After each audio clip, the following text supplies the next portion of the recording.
It's chaos again in the streamer world, and somehow Hasan Piker is right in the middle of it. This time, it's not about politics or Twitch bans. It's about friendship, or at least what's left of it.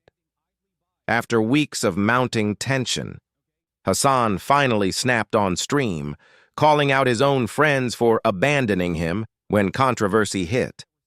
He didn't name names, but everyone knew who he meant. Ethan Klein had just shown a resurfaced clip, one that made Hasan's image look really bad. And suddenly, the internet turned against him overnight. Hasan felt betrayed, humiliated, and cornered.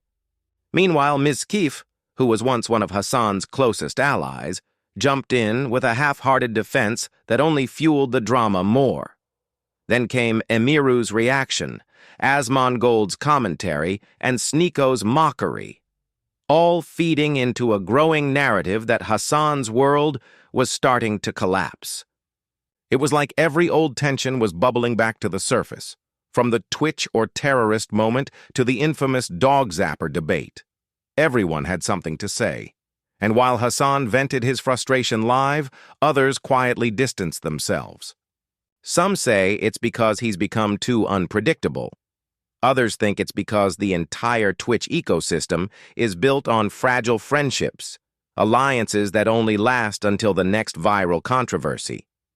Either way, Hasan's stream turned into a confessional. He admitted feeling betrayed, not just by fans or critics, but by the very people who once defended him at all costs.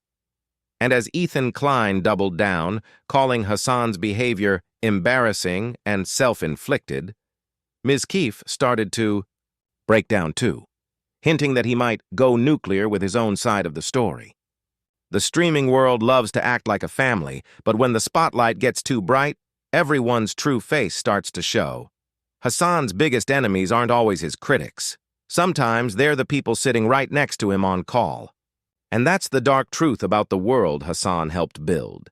The one where friendship, loyalty, and trust are all part of the same performance. When things are good, everyone's smiling on stream, joking, raiding each other's channels, calling it the community.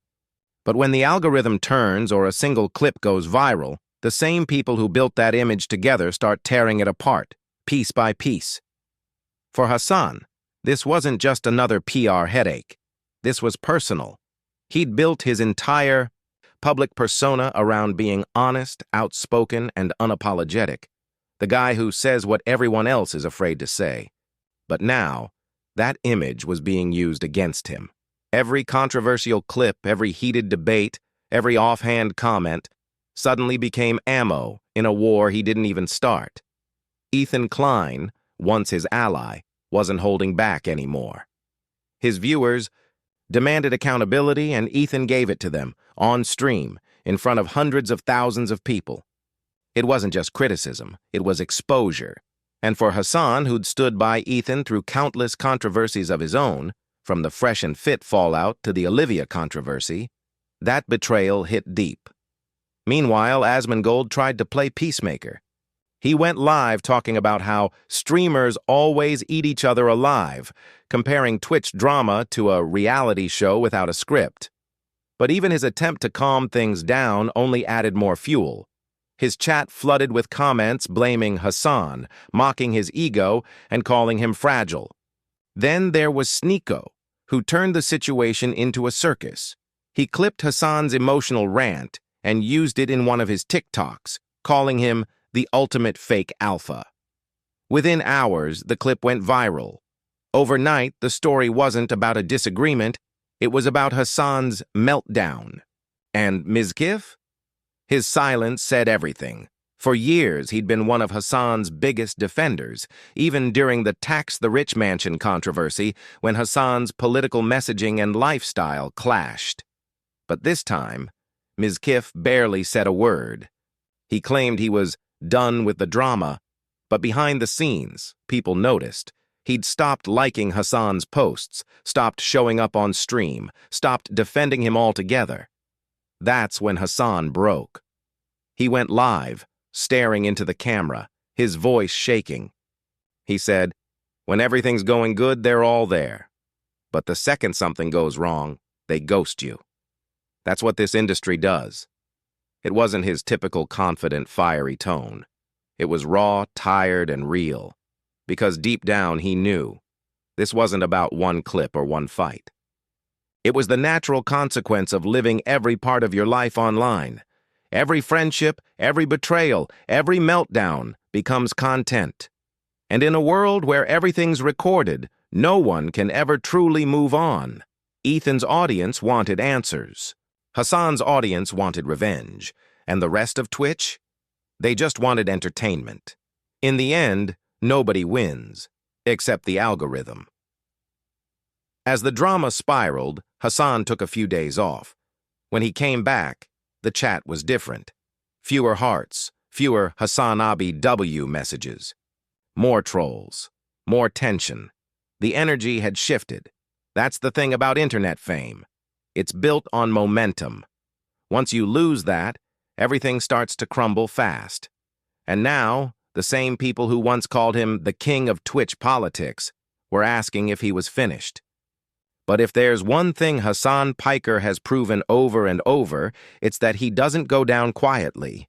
He's been canceled, banned, and dogpiled more times than most people could handle. Yet every time he comes back stronger, louder, more defiant. Still, this time feels different, because this wasn't just a controversy, it was a mirror. And when he looked into it, Hasan didn't just see his haters. He saw the people he thought were his friends, standing on the other side, watching it all happen. After the storm, Hasan tried to do what he's always done best, turn the chaos into content. When he came back to stream, the chat was waiting for him. Tens of thousands of viewers, all typing at once. Some were supportive, some were waiting to see if he'd explode again. And a lot of them were just there for the show, but this time, Hasan wasn't angry. He looked tired, the kind of exhaustion that comes not from lack of sleep, but from betrayal. He told his viewers, "I've been doing this for years. You give everything to people, and when you finally need them, they vanish." It wasn't a rant. It was reflection. And that's when the internet realized this wasn't just another round of streamer drama. It was a slow unraveling of one of Twitch's most powerful circles. Behind the scenes, other streamers were talking too. Some quietly unfollowed Hasan. Others defended him, like Vaush, who said, "People love to act like they're your friend until it costs them something." Even Pokimane, who's mostly stepped back from drama, hinted at how isolating online fame can be, tweeting, "The internet isn't friendship. It's proximity." Meanwhile, Ethan Klein wasn't backing down. On a later H3 podcast episode, he addressed the situation head-on. "I didn't betray anyone," he said. "If a clip makes you look bad, maybe that's on you."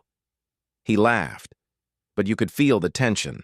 The clip circulated again, this time with added commentary from drama channels dissecting every frame, and once again, the algorithm rewarded it.